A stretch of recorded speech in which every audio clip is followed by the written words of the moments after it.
Hello and welcome to this edition of Diaspora Central. I am Gil Ingles, and with me today, ladies and gentlemen, in the studio is one of the men that is definitely putting Angola on the map from every sense of business. This man has tackled Angola and he's given his know-how.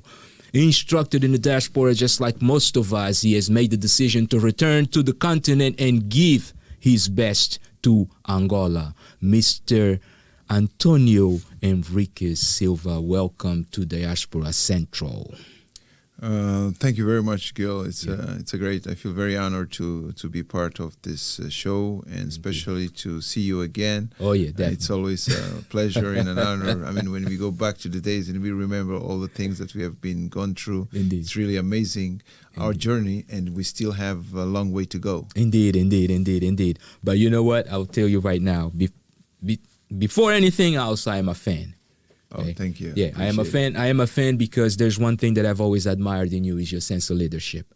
Wow. Your sense of leadership, your know-how, your courage, the fact that, I mean, you know, as younger men, we used to talk about things that we dream and how to go about them. And as we have said them, we have gone through them. And today we look at some of those results and we see, and I'm glad that both of us are able to still be here and still be talk about it. Oh, thank you very much. I also need to emphasize that I'm not what I am today without the contribution of a lot of people along the decades that I've been working already.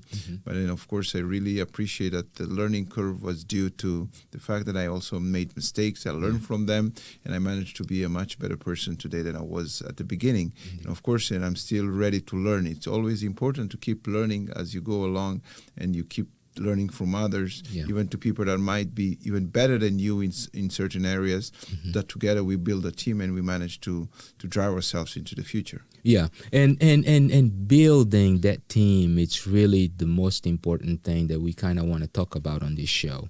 That being the fact that, you know, leadership doesn't just happen.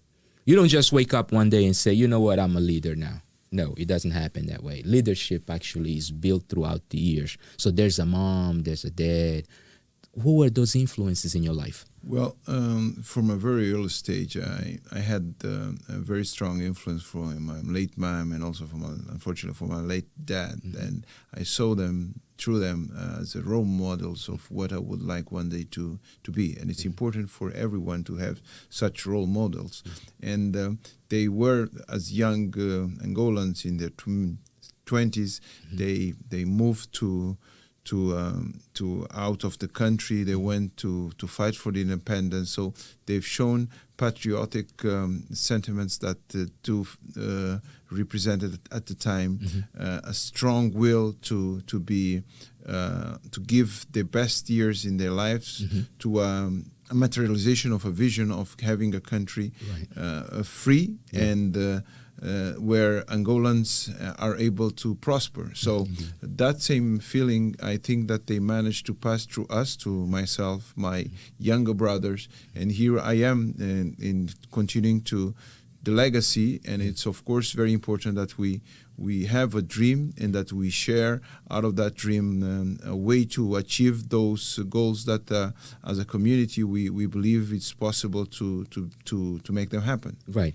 indeed. Now, here at Diaspora Central, one of the things that we like to do is whenever we tell a story, we got to tell that story and we got to have the names. We like to have the names because our main purpose is really to build that web of dots, so that later on we all can know, because as you know, that so-called 6 degree of separation, right? We all one person away from the person that we need to talk to. Sure. Yeah. So who is mom and who's dad, if you don't mind telling us? Well, both my mom and my dad, their nicknames were Tony. So I'm Tony. They're my Tony mom and Tony dad. Okay.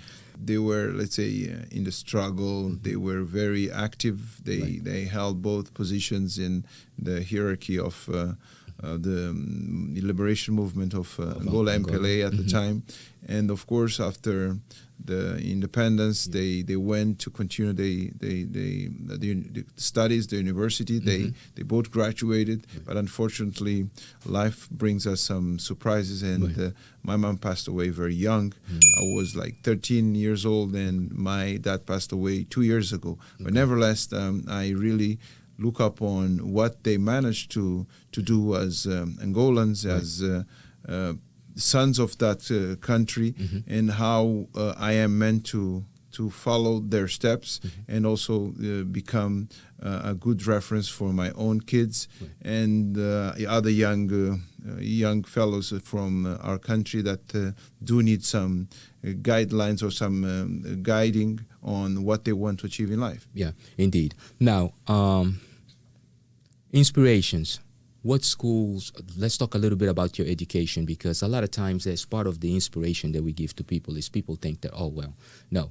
See, he studied outside or he lived outside of this and that. No, let's go really back. Where did you start school? And well, I mean, if we go on that path, you will definitely see that I am a result of resilience and strong will to succeed. Since I started from very harsh conditions, because we for the first 9 years of my childhood, 8-9 years of my childhood, I was living in the diaspora in Africa, out of Angola. The first time I stepped into Angola was in 1974.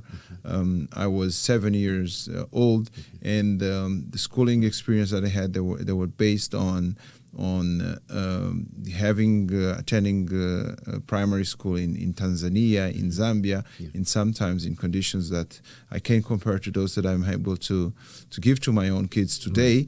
But they, even in such conditions, I was already able to speak 3 languages at a time. So I spoke Portuguese, I spoke English, and I spoke Swahili, meaning, so Swahili is it's a national language from Tanzania.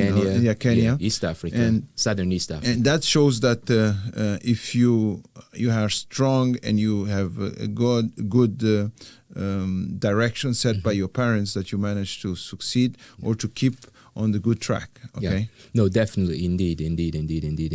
But with that note, let's kind of take a quick break, because we got to showcase something of what Angola has to offer. Yeah, sure.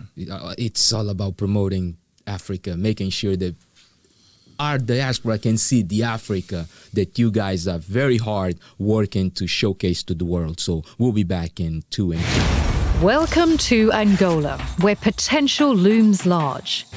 At nearly 500,000 square miles, this vast country is home to a broad range of landscapes spanning arid savannas to rainforests. Agriculture is already big business here, but has the potential to become much bigger. Of Angola's arable land, only 15% is currently cultivated. The provinces of Benguela, Huambo and Kwanza Sul represent 40% of total Angolan fruit production. As demand continues to rise, exporting opportunities have yet to be fully explored.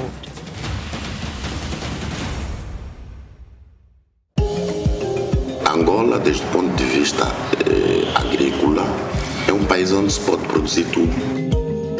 Café, cacau, amendoim, laranja, limão, tangerina, o cultivo do ananás, a manga, a banana. Temos 2 estações mais ou menos definidas, portanto um período correspondente àquilo que se poderia chamar verão, e depois uma estação mais seca e com temperaturas ligeiramente mais baixas, que se chamam cacimbo. Temos uma grande bacia hidrográfica, temos muitos rios, ou seja, desde o ponto de vista natural, nós temos excelentes condições para poder desenvolver a agricultura. Angola tem clima espetacular para a produção de banana em todo o seu litoral, e é das condições principais para frutos tropicais, é um clima tropical. Tem todas as condições para produzir milhares e milhares e milhares de hectares de banana. Em 2009 fomos convidados a vir investir aqui no perímetro do Cachito Rega. A Nova AgroLíder neste momento tem nos seus quadros de pessoal mais de 5.000 pessoas. En esta primera etapa estamos dedicados a la agricultura. Nuestro principal cultivo es el milio. Tenemos ya a partir del año 2021 la incorporación de feijão en algunas áreas y luego también la incorporación de la parte de pecuaria. Estamos utilizando tecnología de punta sin ser agresivo con el medio. También tenemos un régimen de lluvia de 1.100 a 1.200 milímetros anuales, lo que favorece la agricultura de secano.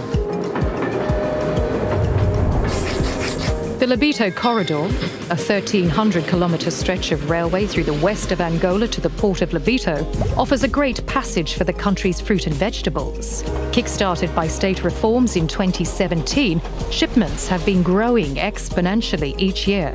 The preference for fruit shipments over air freight to reduce carbon emissions plays to Angola's strengths, as does its competitively priced reefer containers and transit times of less than 3 weeks from Luanda to Rotterdam. The potential of Angola's agricultural sector continues to grow as the government actively supports a more diversified economy.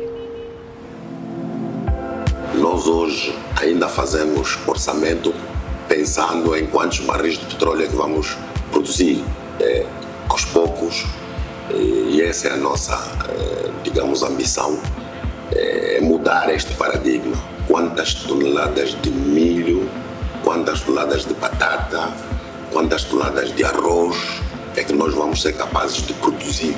Nós temos condições para isso.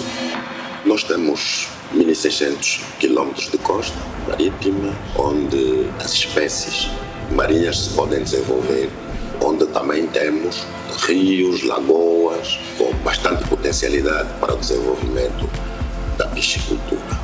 Portanto, nós precisamos de investidores que criem infraestruturas em terra, porque os mares de Angola, os mares do mundo, estão todos interligados.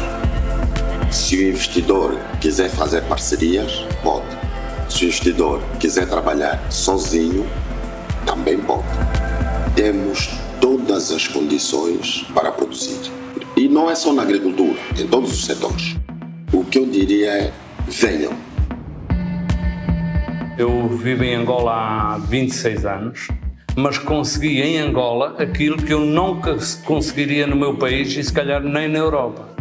Ter as facilidades de poder investir, desenvolver, de ter feito, já fiz muito mais que aquilo que alguma vez pensei fazer.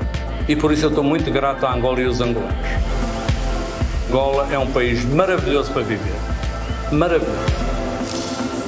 And we are back. If you have just joined us, you are now tuned into Diaspora Central Spotlight, and our spotlight today is in Angola. Of course, those individuals that are making our home countries and the continent become what they are becoming. These are the superstars that definitely are challenging minds, not only in the continent but also in the diaspora, and ensuring that we able to integrate all of our know-how to move the country forward. Mr.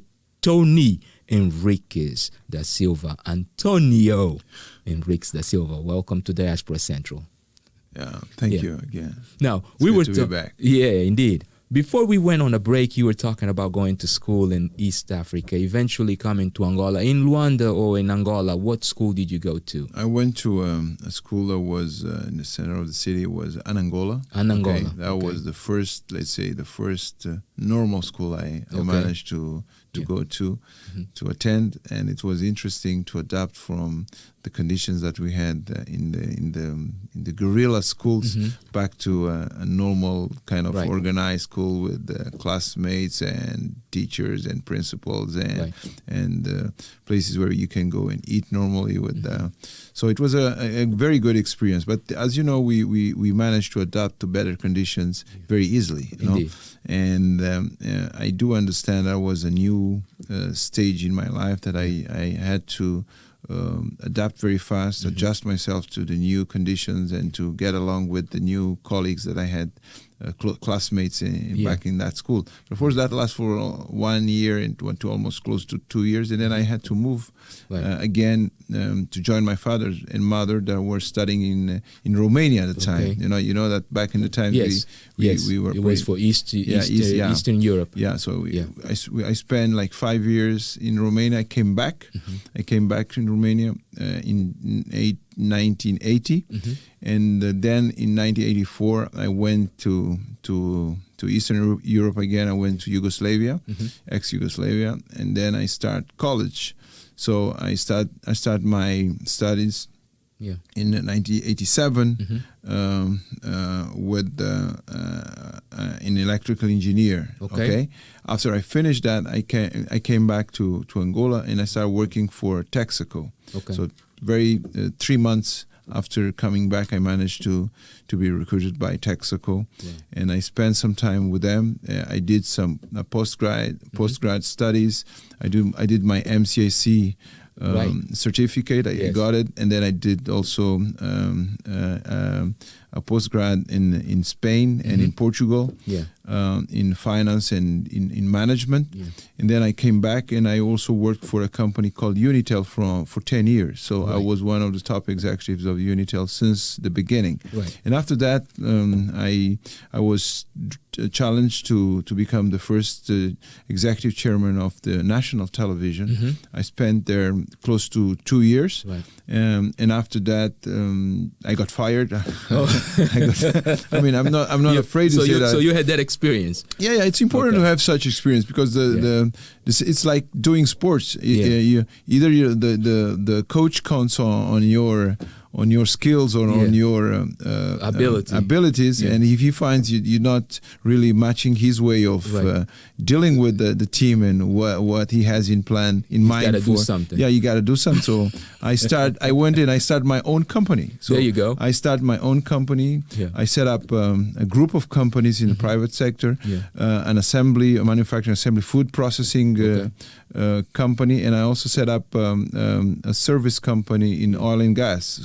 So I came in 2014, I guess, at one of the OTCs that is actually here in Houston, and I managed to convince a company, one of the major service companies, oil companies here, to partner with my idea.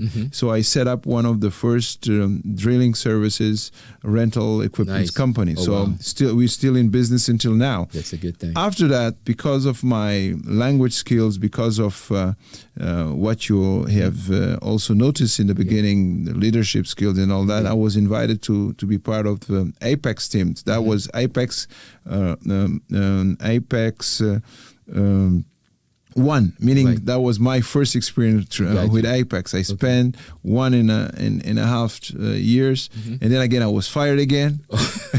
And then under the current President João Manuel Gonçalves Lourenço, he installed again back into AIPEX.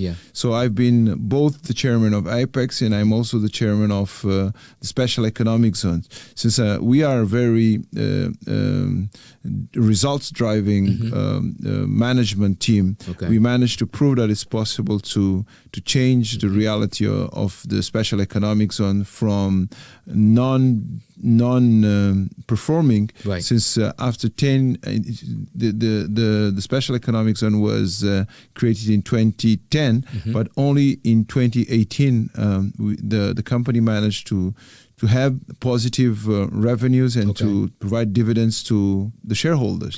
So, and that happens in 2018, 2019, and even under COVID, we managed to do so. So that shows that as a team, we were able to recruit young Angolans that were also in search of opportunities.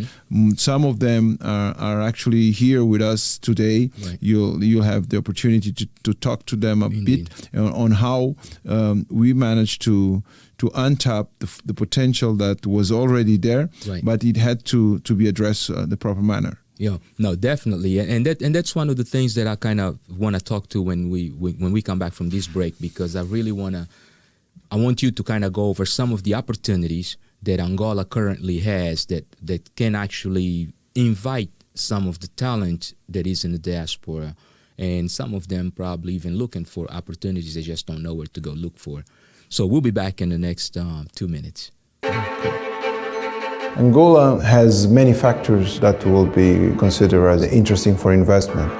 The new administration had a very clear and ambitious vision that wants to change the paradigm of the way we grow, the way we do business.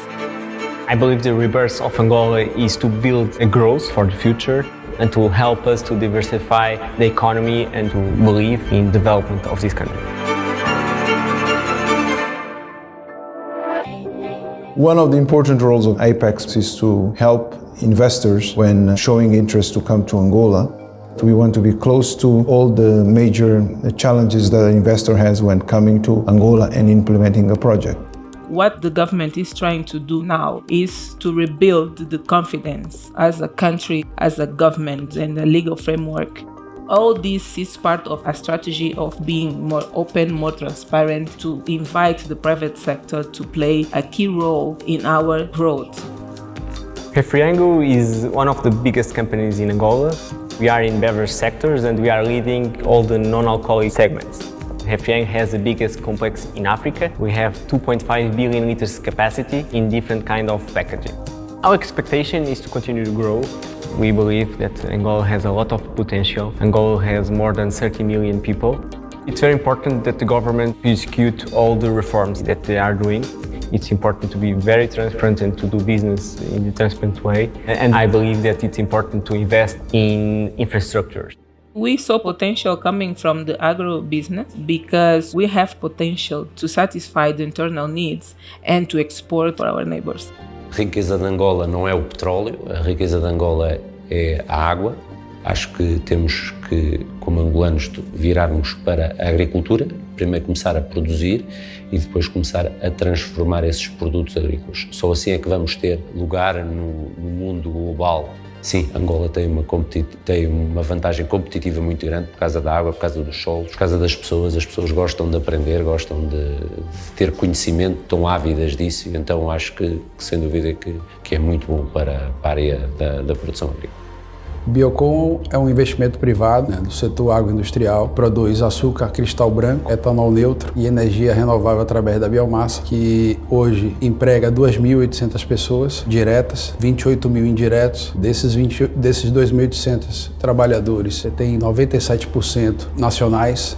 É uma grande oportunidade que nos dá muito prazer e orgulho em poder estar contribuindo neste momento tão importante de transformação e renascimento de Angola. Você tem aí hoje onde a agricultura e a indústria nacional tem um papel fundamental, podemos dizer, como um motor para o desenvolvimento socioeconômico do país e melhoria da qualidade de vida da população.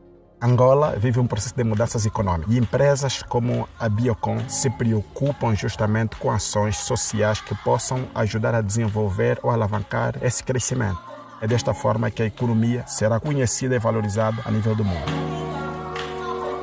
Hoje, envolvidos cerca de 5 anos, já foram formadas mais de 1.400 pessoas no processo de alfabetização. Aliado a isso, aos programas da educação, foram identificadas essas dificuldades nas comunidades e a Biocon ajudou a reabilitar 4 escolas, onde hoje mais de 460 crianças entraram para esse sistema de ensino. I am proud to be an Angolan because of our rich history. Angolans are always striving to push forward, to develop the country.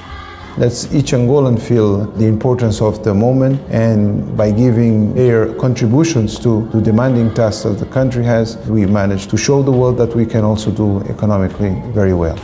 What we are doing is showing ourselves, to show our country, our landscape, our potential. We know that it's a journey, but Angola is open, and Angola invites you to follow us, to see what is happening with us. And when you are ready to come and do something with us, you will be more than welcome. And we are back. If you have just joined us, if you have just joined us, you now tuned into the Diaspora Central Spotlight. And today, Mr. Antonio Henriques Silva is our guest. And I'll tell you one thing in case you don't know.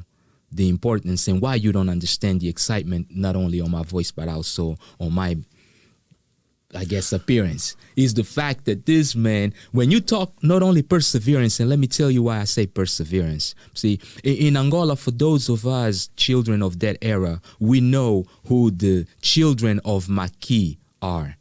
Filhos do Maqui. Right?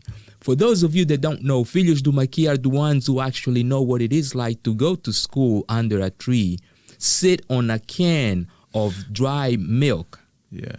Empty can of dry milk with a notepad, sometimes made out of paper and other times made out of the little the bark of the imbondeiro tree, and take notes. Boba. Filhos do Maqui, it's the bottom of what the bottom is. That is the place in which sometimes you will go to sleep with your parents there, and other times you will go to sleep and you may not see your parents until a couple of weeks later.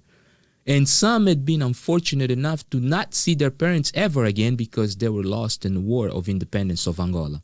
Therefore, ladies and gentlemen, when you hear and you see the excitement on my face, it's really a celebration of what success is like. This is the celebration of excellence, the celebration of hard work, as you have seen here. So that's my testimonial. I'm done because it's not about me, but I'm excited, so I had to take it out of my chest. It is about Mr. Tony Henriques, as we all call him. But you actually have a name that we all call you that that is not Tony Henriques. What is that name? Tony Dingwanza. Dingwanza.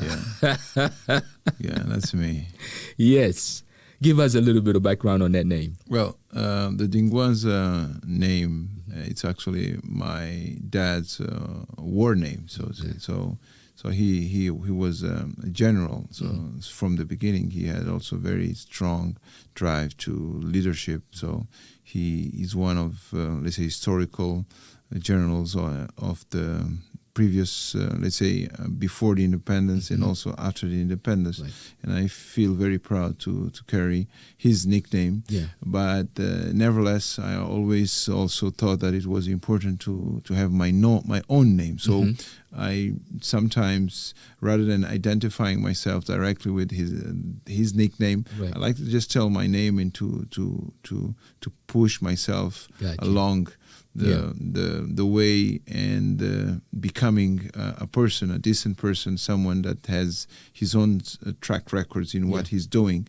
And therefore, when I used to work with Unitel, instead of calling myself Antonio Henriques da Silva, I just called myself Henriques da Silva, okay? Yeah. So no one knew me, because otherwise people will come and talk to me like, are you the son of that? I really said, yes, I am, but I'm also someone that's doing my own man. My own man. So I always felt that it's important to people to look at you for what you are worth, okay, in what you are able to deliver. Indeed. So I think that so far I've managed to do that, and I feel proud that my dad and my mom gave me the necessary support and principles that one needs to have in mind when willing to become a decent citizen of a society. Yeah. And I believe that those sometimes very harsh ways to teach me what is good and what is bad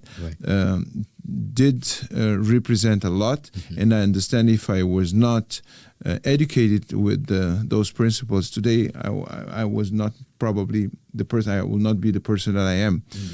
So it is important to have role models, and it's important to stick to principles and moral principles so that you can actually strive and keep going along your life. Yeah, indeed. No, definitely. And you're doing that not just for your family. Of course, you have children also, but you're doing that also for an entire country, because you opening opportunities not only through business, you inspiring people. You are an inspiration to the country, because knowing the past that you come from and seeing where you have gotten and achieved, and showing the ability that you have to show younger people also how to navigate the process to achieve success is a big task. So now let's talk about the opportunities that Angola currently has to offer, that some of the initiatives that you work on have to offer to younger men who may be looking for those opportunities in the diaspora. Yeah. Okay. So that's a very interesting point that you're raising, and it's really key to understand that we as a country that we went through many stages. So we had the pre-independence period where we had to fight for independence. Then we had the period after the independence, but we still had the ongoing, let's say, internal war that lasted until 2002. Yeah. But after that, we start working on the reconstruction and development of the country. Unfortunately, we were very relying on the oil production, and when the crisis hit us in 2014, then we really understood that we, besides being a potential rich country, that we were not rich at all, because we did not manage to accomplish all the things that we could have done if we had started the diversification way before that crisis. But fortunately, from 2017, a new president has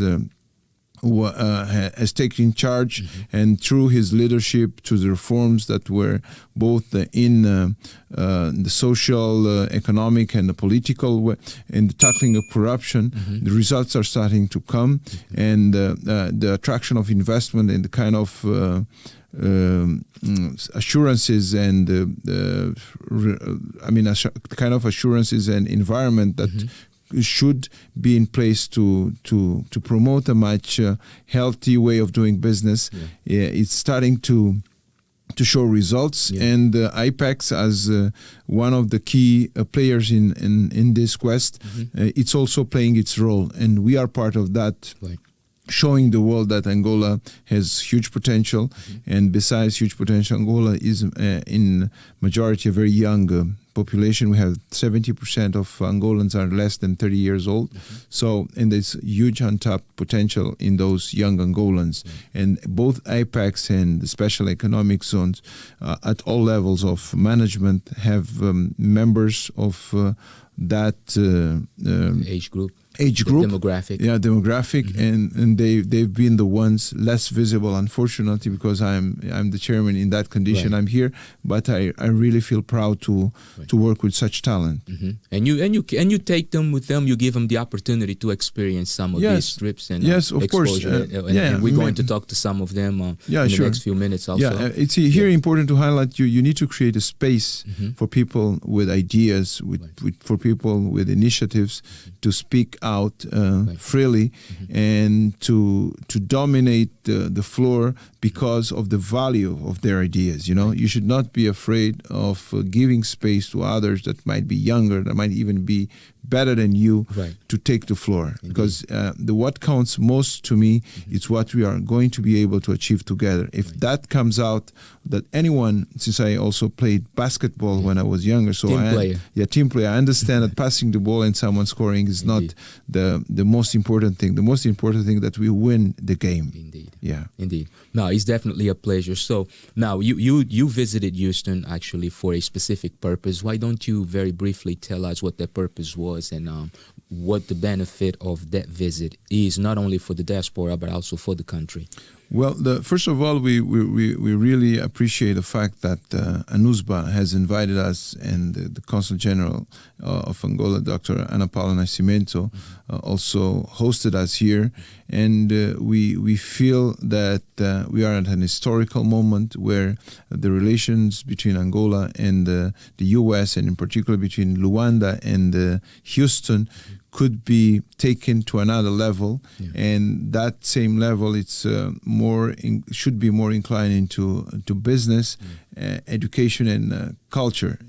So if this trilogy is taken seriously, then I believe that for years to come we're going to be able to untap the huge potential that is in the country. But also, if we look at the world's landscape today, and we look at the disruption of value chains because of COVID and because of the distance that in relation to where some some of the manufacturing is done for the U.S. market out of Asia, and we're considering that the potential and the natural resource, the raw materials are mainly in Africa.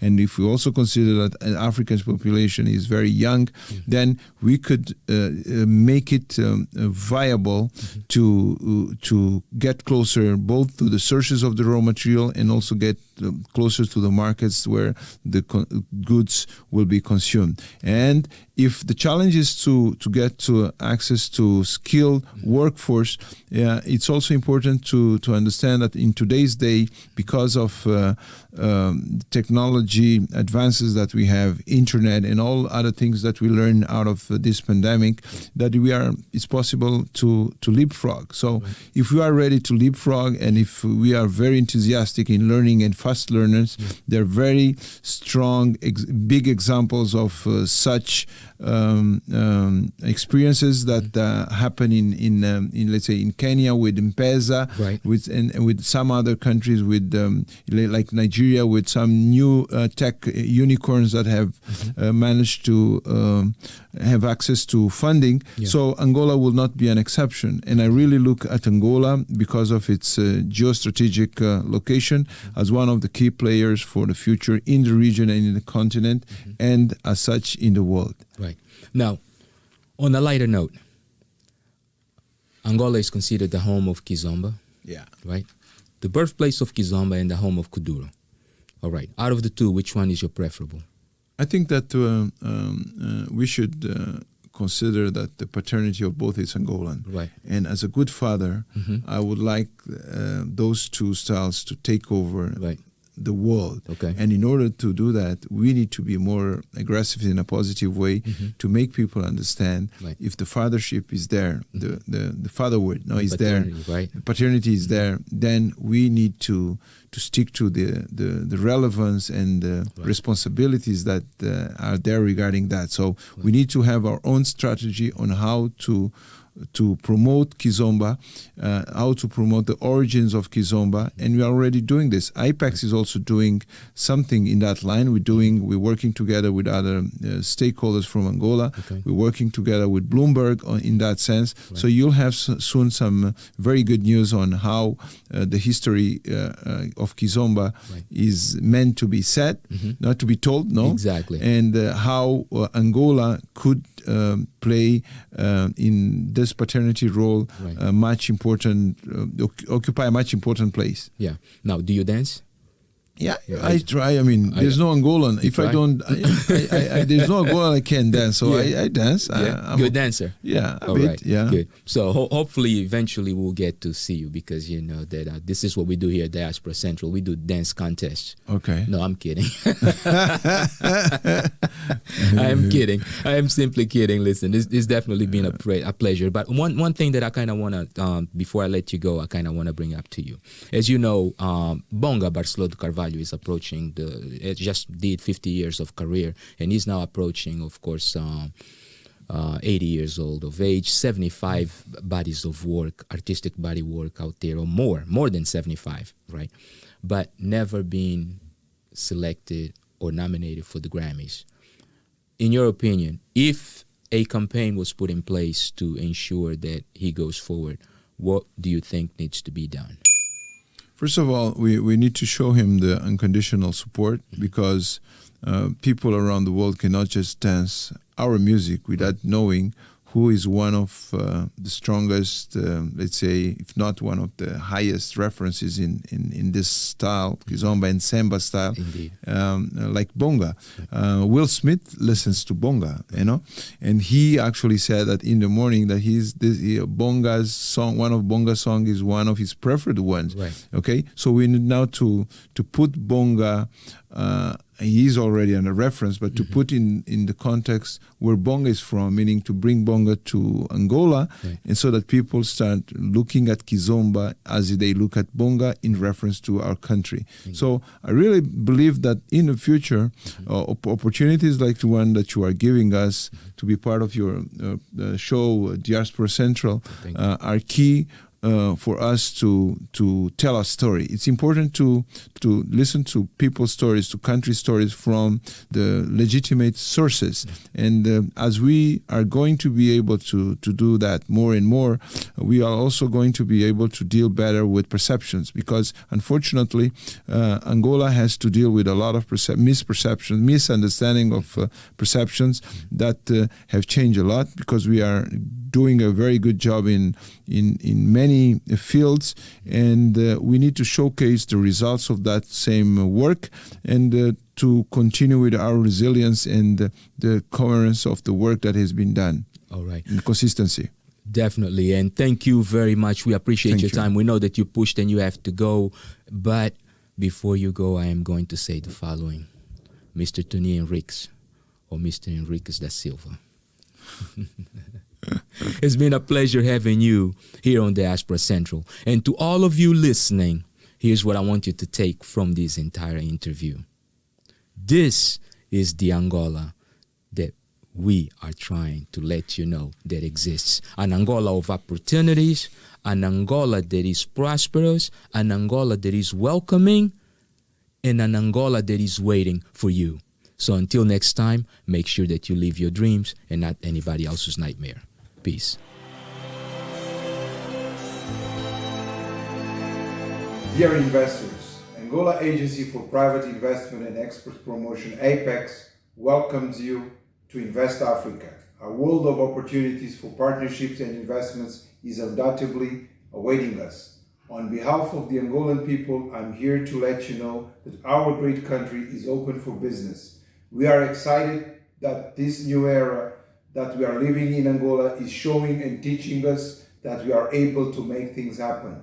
With more than 30 million inhabitants and 35 million hectares of arable land, Angola offers opportunities for investors and entrepreneurs who are seeking to expand their businesses to large and potential markets for which Angola could serve as the entrance door, such as the Certain Africa Development Community, SADC, with 327 million inhabitants, and the Portuguese-speaking countries community, PALOP, with more than 290 million inhabitants. Angola is working on improving investment climate attractiveness through very urgent measures that are being implemented. One of these measures is the introduction of the Investor Gateway, aimed at facilitating the implementation of approved projects, shortening project implementation period by eliminating bureaucracy and unnecessary obstacles to licensing. And through the Investor Gateway, investors can also remotely access information and submit their proposals, which are then analyzed by our investment experts. In less than 2 weeks, results are out and feedback is given to the promoters. Our government is taking strong measures to make new business registration faster. Adjustments to the investment law have been recently made, all with the aim to facilitate your doing business in Angola. In the new framework, foreign investors are not obliged to have local partners. We believe that you are able to choose your own direction and count on AIPEX to help you achieve your goals. Our objective is to create jobs for our people and that you earn profit from doing business in our country. Also, fund repatriation process has been made easier. Our targets are clear. We need to diversify our economy, and as such, all investments into agriculture, agribusiness, tourism, manufacturing, information and communication technology and education are key to the transformation we decided to implement in Angola. In terms of fiscal benefits, the country is divided into investment zones. As such, the law considers 4 development zones: A, B, C, and D. Zone A, the most developed in terms of infrastructures, offers lower incentives, and zones B, C, and D, less developed, offer the highest benefits. Investments are encouraged to the country's 18 provinces. Fiscal benefits, tax reductions depend on where the projects are carried out. Welcome to Invest in Angola. We are open for business.